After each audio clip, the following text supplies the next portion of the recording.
If you've ever been given the task of designing a perfect conference room for video conferencing, you know it's not an easy task. You need to figure out, well, what's the right camera, what's the best mic placement, what's the overall ideal layout. And then it's typically hard to predict how things will look after you're done. The question is, where do you even start? Now, for years, it's been this guessing game of sifting through data sheets, but I come to tell you, there's a better way now. So I want to introduce you to Cisco's Workspace Designer. What is it? Well, it's this tool that takes all the guesswork out of conference room planning. All you have to do is enter your room size, the number of seats, and the table type. That's really all it takes to get started, and then the tool will guide you through an optimal design and recommend the perfect Cisco video gear setup. Now, all it takes is a few clicks to get started, and you'll get a crystal clear preview, all in 3D, of how your room will look and how it will sound. You'll see exactly what equipment you need. You'll also get this high-level wiring diagram so your installation team knows exactly what to do. So whether you're deploying one room or 100 rooms, Cisco Workspace Designer is going to ensure that you get it right the first time. It's not only about having the best gear, which of course is Cisco, because I'm a little bit biased. It's also about having the best plan to use it. It's also a way that if you have responsibility for deploying rooms globally, that you can ensure global alignment and the same experience around the world. So next time you're planning a conference room, make sure you take a look at using Cisco Workspace Designer, because it's going to give you the confidence that you've designed the room perfectly. So what I want to do is I want to walk you through some examples of how to use the tool. Let's take a look at Cisco Workspace Designer. This is the landing page, and it's laid out pretty simply. Depending on the type of room I want to design, I can simply choose an entry point, be it a huddle room, a large room, all the way up to an auditorium-sized room and everything in between. Now imagine that somebody's come to me and they want me to design a 10-person conference room. Well, I'd simply click on medium-sized room, and then it's going to present me with this dashboard. This is basically where it will walk me through what the design should look like. So as you can see, you have a 3D rendering of this space, which is pretty cool. And the first thing it's going to prompt me for is the room size. For the purposes of this, I'll keep it as a auto adjusted room size, but I can come in here and change the width, length, and height of that room. The next step that I want to go to is actually choose the type of table and that table layout. I can choose a rectangular table, a tapered table, which gives me better video sight lines to the camera, or a round table. Now you can also, as you scroll down, choose the number of seats. Now remember, someone told me they want a 10-person conference room. So the seats are currently at 8. I'm going to increase that to 10. And I actually wanted a tapered table, so it changes it to a tapered table. Now there's some other things that I can do. If I wanted to adjust the size of the table, I can. And the distance of the table from the wall, I can also do that as well. But I'm going to put that back to auto, because that's really something that I want the tool to help me determine, that distance from the table to the wall, to make sure that everyone is in the field of view of the camera and everyone's in the shot. And then I can do the distance between the seats, but I'm going to keep that default. So the next piece is that I have to choose my software experience for my codecs.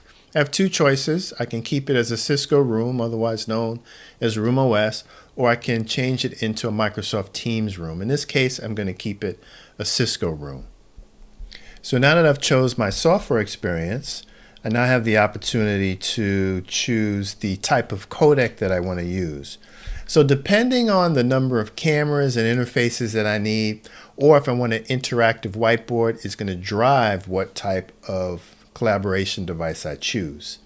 In this case, I'm going to choose a RoomKit EQ because I've been asked to include a lot of additional cameras in this room, so I think I'm going to need more of those inputs. So I will choose a RoomKit EQ, and then I can choose the color of that device. It comes in two colors, so I can choose whether it's First Light or Carbon Black. I'm going to keep Carbon Black. Now I can then choose the screen type that I want, or the number of screens.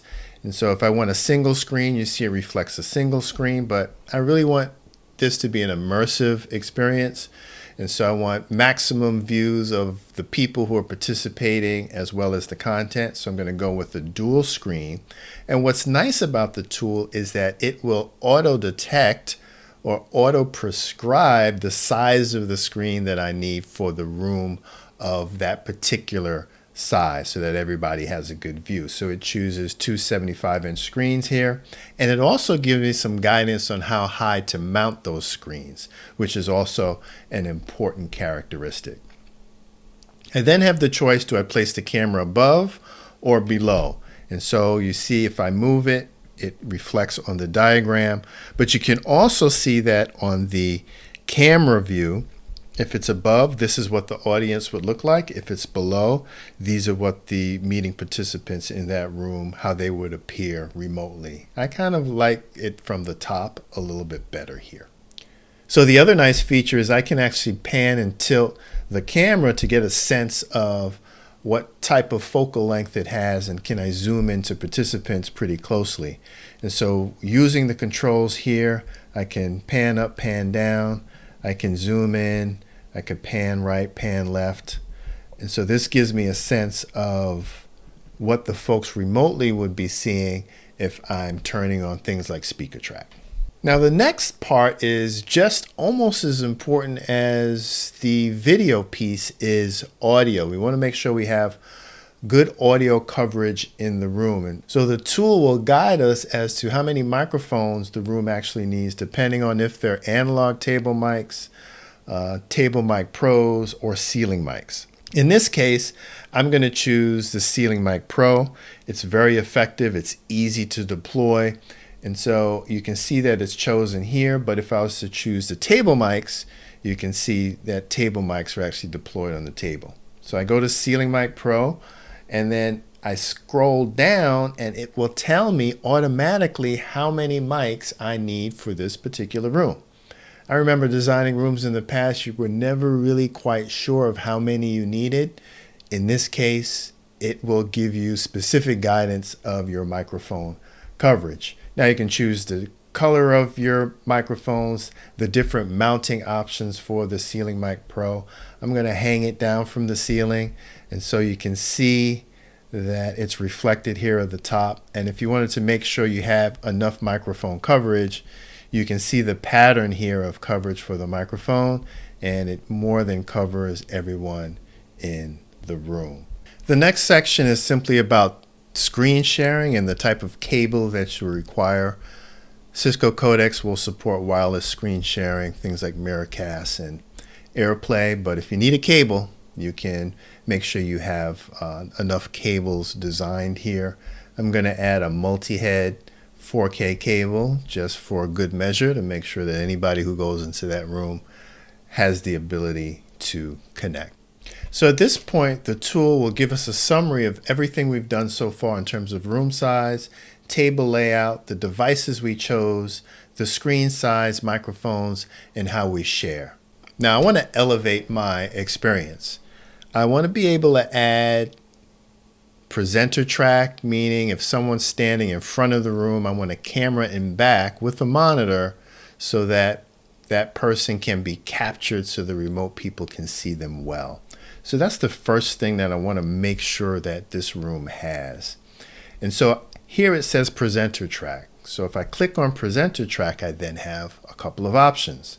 I can do a camera only, or I can do a camera and display. It's one of my showcase rooms, so I'm going to do both. So if I add a camera and display, you can see it popped up here on the side wall. I'm not quite sure I like it on the side wall. I think I want it back mounted, so you can see it moved it to the back wall here.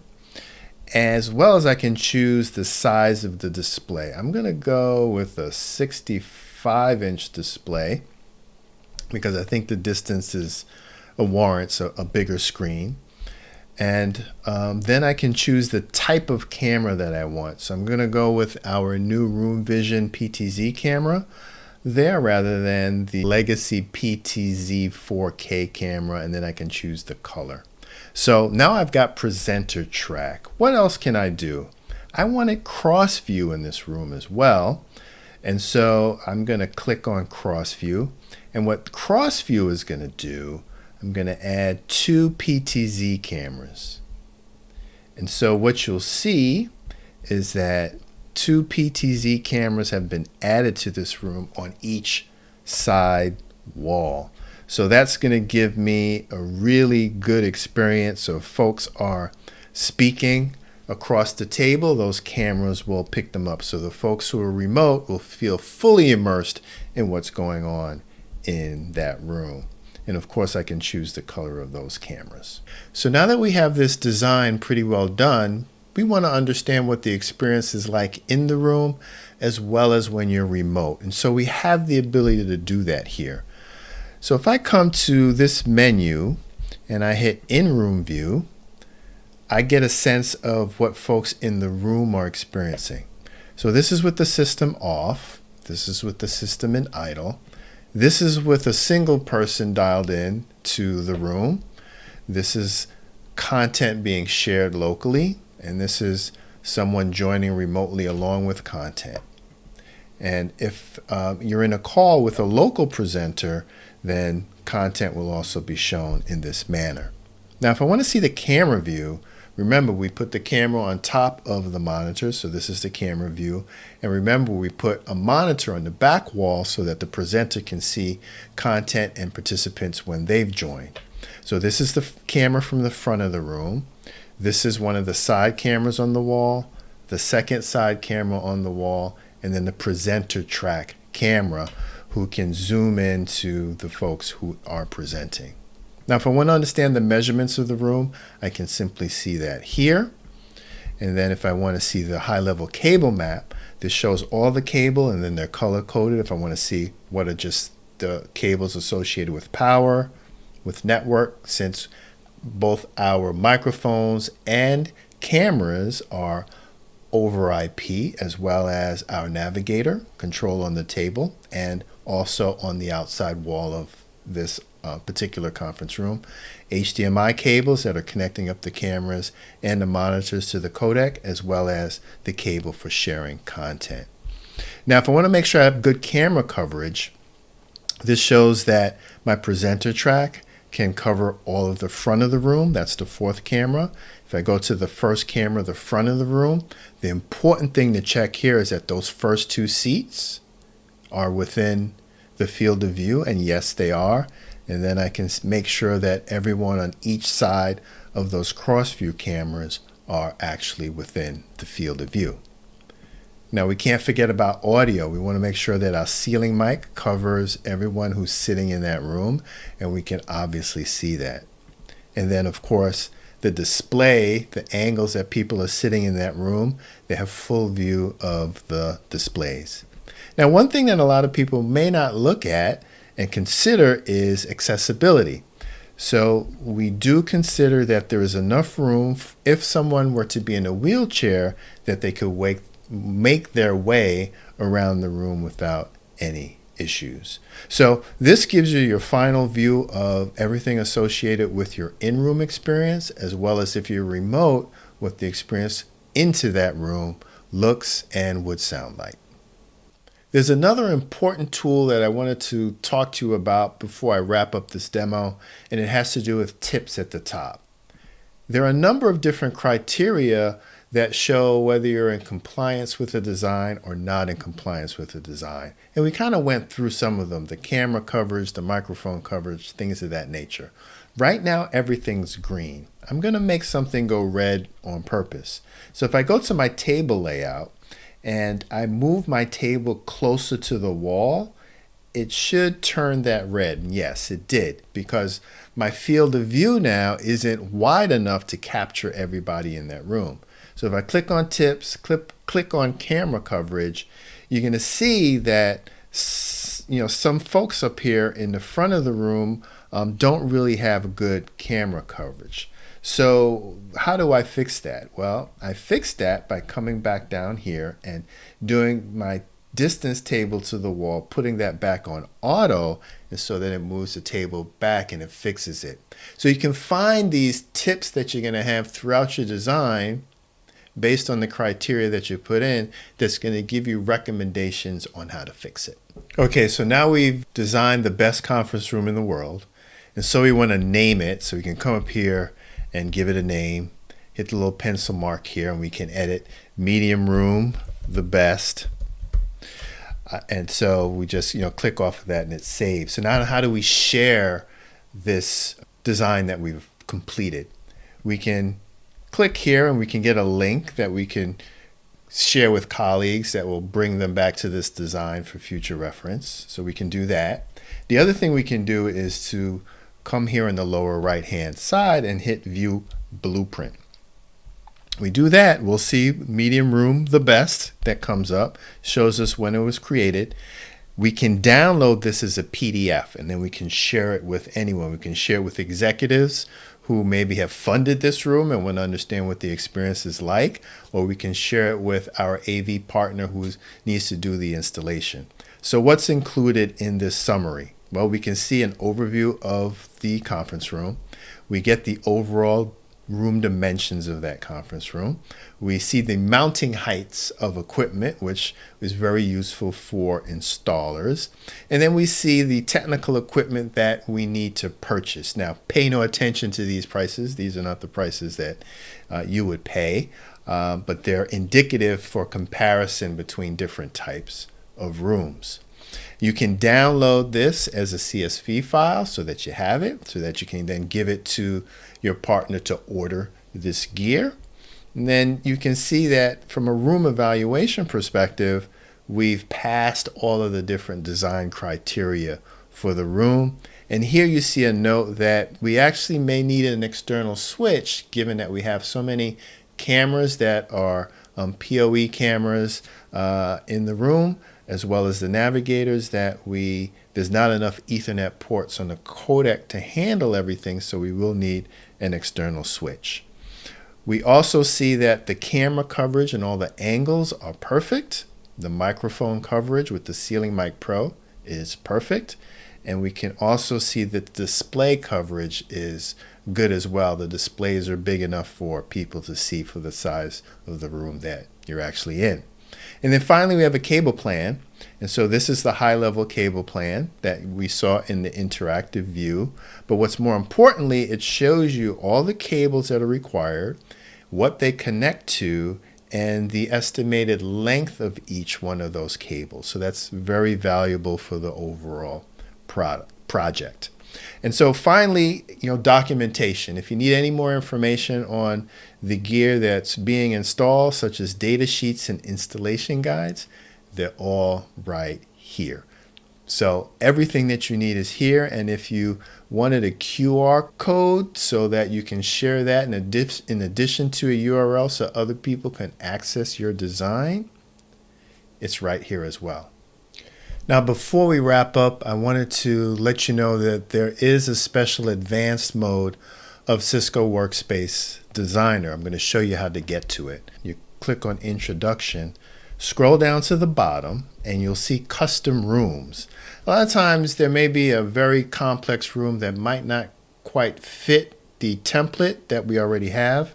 And so if you click on Read More, you're going to see there's a whole bunch of information on how to use APIs and JSON and a bunch of scripting to be able to take this tool and make it your own. However, there is another tool called the Video Room Calculator. And if you go to the middle of the page here, you'll see that. And if you click on that, you're going to see is that you can do a lot of customization and create your own room environment and where you place furniture and do odd side tables in this Video Room Calculator. And so the URL for that is collabexperience.com. And you can see here, it's in beta, and you can choose a lot of different room types, table types, divisible rooms, all of those different types of things, and get down to another level of detail. I'm not going to demo that here, but it is something that is available. And if you have contact with your Cisco account team, one of the architects can help you dig into this piece of it in a lot more detail. So just wanted to make you aware of that advanced capability. So that's Cisco Workspace Designer. As you can see, it's a tool that takes the guesswork out of conference room planning and design. It helps you to streamline that whole design process that hopefully will allow you to accelerate your deployments and really scale.